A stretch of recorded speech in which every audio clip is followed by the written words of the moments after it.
सपने हूं नहीं देखहीं पर दोषा।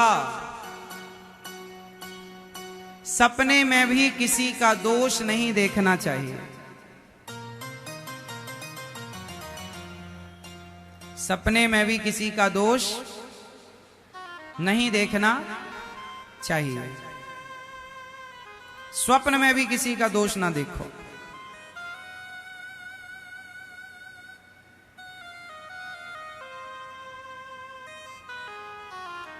सपने हो नहीं देखहीं पर दोषा। हम बहुत बुरे हैं और आपने हमारी बुराई देखी, तो हम बुरे हैं और आपने हमारी बुराई देखी, इसमें आपका फायदा क्या है बताओ। आप बहुत बुरे हैं और हमने आपकी बुराई देखी, तो हमें फायदा क्या। हाँ, हमने आपकी बुराई देखी तो हम आपको बता दें कि भैया ये बुरा काम मत करो, सही काम करो, बस। अब हम जमाने को डिंडोरा पीटें कि फलाना आदमी बुरा है, इसमें हमारा क्या लाभ है।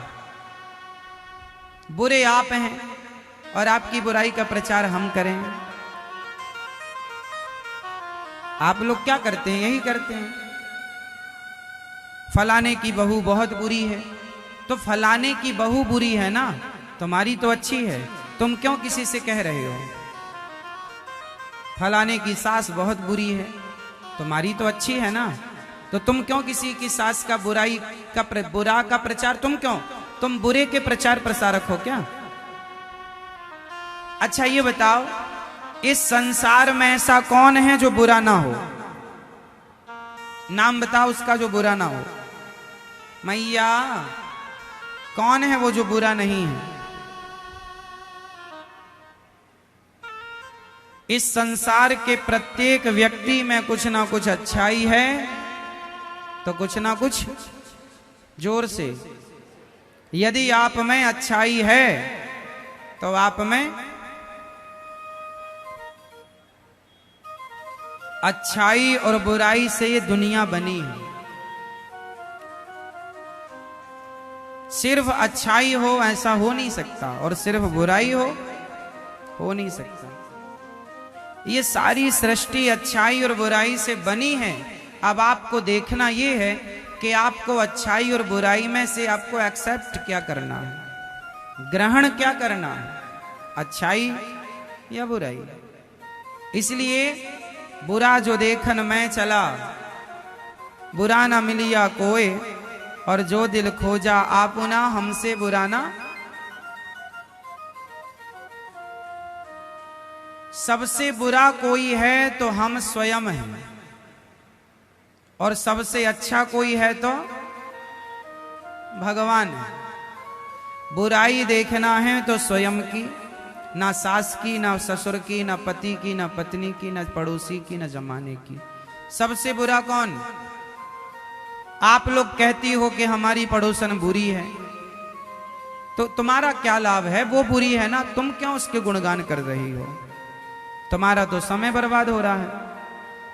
और किसी की बुराई यदि आप देखते हैं तो उस व्यक्ति की वो बुराई आप में आ जाती है, उसके पाप के भागीदार आप बनते हैं। आप क्यों देखते हैं किसी की बुराई। आपको बुरा लगे तो आप दूरी बना लो, बस। आप दूरी बना लो। हमें क्या करना, कोई बुरा है। एक राजा के यहां ब्राह्मण भोज था। एक राजा ने अपने शहर, अपने नगर के, गांव के सारे ब्राह्मणों को बुलाया।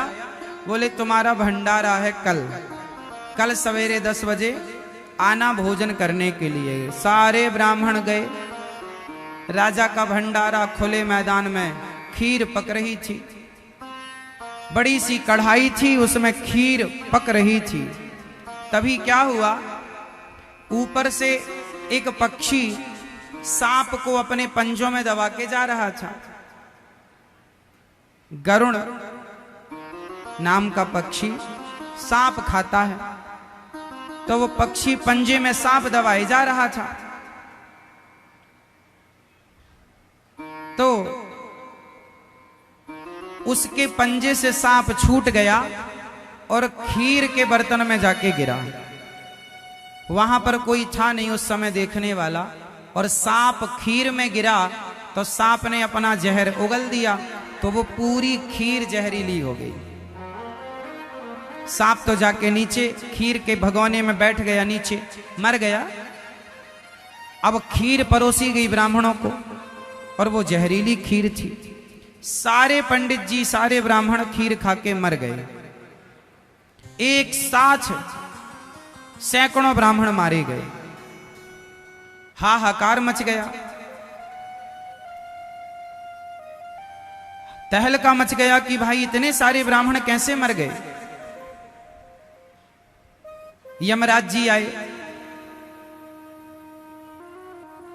यमराज जी आए कि देखो भाई इतने ब्राह्मण मरे हैं, इन ब्राह्मणों की हत्या करने वाला कौन है?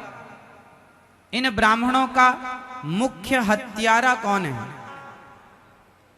इन ब्राह्मणों का मुख्य हत्यारा कौन है? अब आप लोग बताओ, 100 ब्राह्मण मारे गए, क्या वो राजा हत्यारा है जिसने भंडारा कराया था? उत्तर दो। वो हत्या ब्राह्मणों की किसे लगेगी? आप लोग बताओ।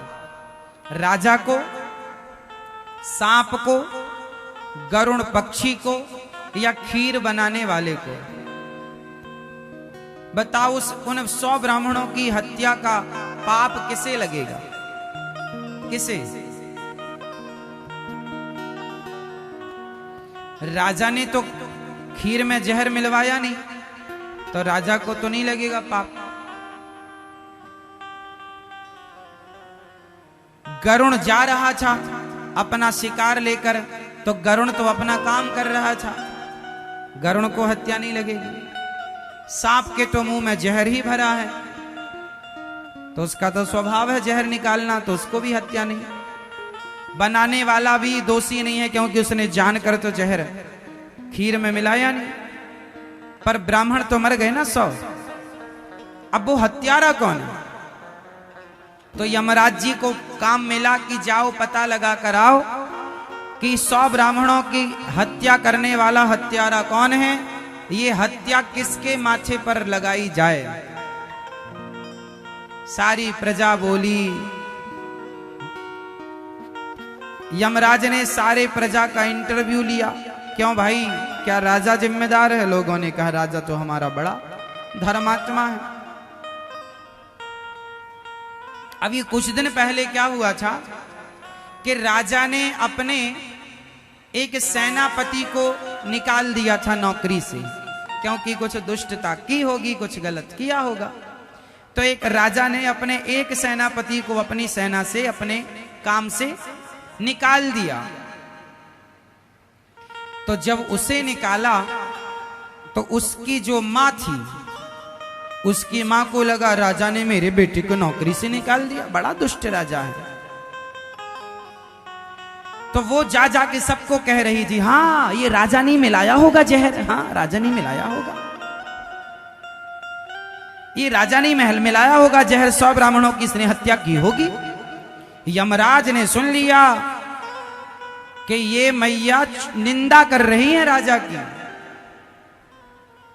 ये मैया राजा की निंदा कर रही है। पूरी प्रजा कह रही है कि राजा अच्छा है, धर्मात्मा है, लेकिन एक ये मैया कह रही है। यमराज ने कहा ऐसा तुम क्यों कह रही हो? बोले इसने मेरे बेटे को नौकरी से निकाल दिया।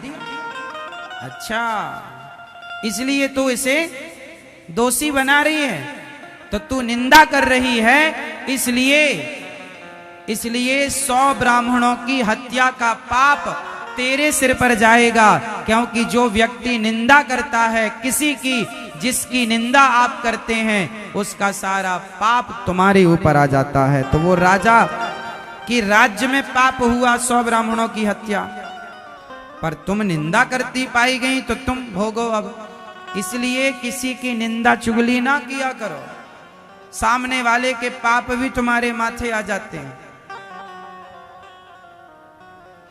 हमें क्या करना, कोई कैसा, हमें अपने से मतलब रखना चाहिए।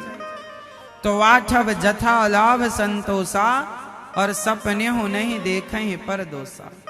सपने में भी दूसरों के दोषों को नहीं देखना चाहिए।